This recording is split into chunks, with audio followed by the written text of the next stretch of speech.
when did Fox hear about the fact that Volquez's dad had passed away?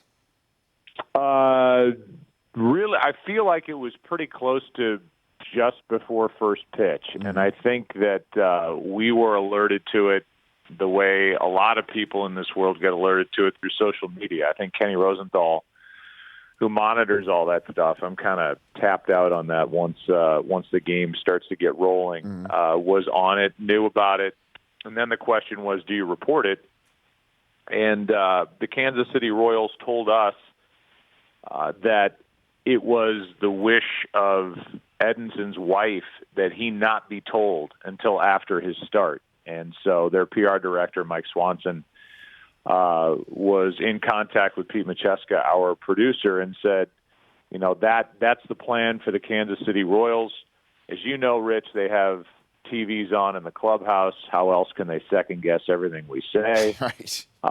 And so we decided from Pete Macheska, our producer, really throughout, that we were going to respect those wishes. There are certain things that I think you have to report in this day and age. There are certain things that are newsworthy. That's not one of them to me. Nobody's waiting around to find out the health of Edinson Volquez's father.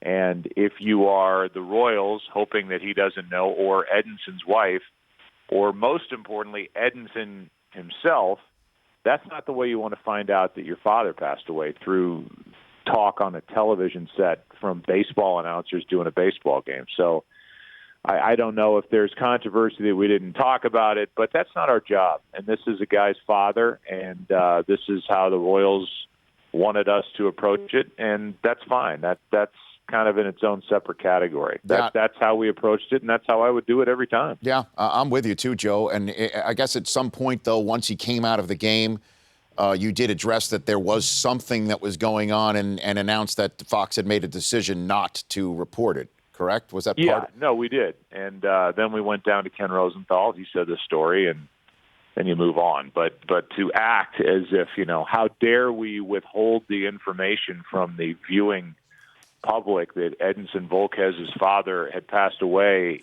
even though Edinson himself didn't know about it, then it's not a story. If he knew about it, then it's a story and something that you have to report, because that obviously would weigh on any human being as they were out there trying to win a game against the Mets in the World Series. But he wasn't aware of it, and we certainly weren't going to break it in case somebody heard it in the clubhouse and decided to tell Edinson, or Edinson heard it himself. So I would do that 100 out of 100 times. Has anything ever close to this, anything like that ever crossed your mind or your plate prior to a broadcast or during a broadcast ever? Ever heard of anything like this, Joe? No, because I think the interesting part of it was that he wasn't aware, and it was his wife's decision, from what I'm told, at least what I was told last night, that it was his wife's decision not to tell him. So, no, I mean, not even close. Typically you have, and we've had instances, I can't think of any off the top of my head, where, you know, well, Chris Young had it himself earlier in the year, where his father passed away on a Saturday night, and he took the ball on Sunday and told Ned Yost that he wanted to pitch. That's the way his dad would have wanted it. And so these things do happen. These people are human beings with families, and but not one where the guy didn't know. And since he didn't know, that's not our job to break it on TV. And if anybody has any problem with that, I mean, I refuse to believe the world was waiting and needed to know that information in the first inning as opposed to the seventh. It's irrelevant to the big picture if the guy himself doesn't know. The Rich Eisen Show, weekdays at noon Eastern on Audience.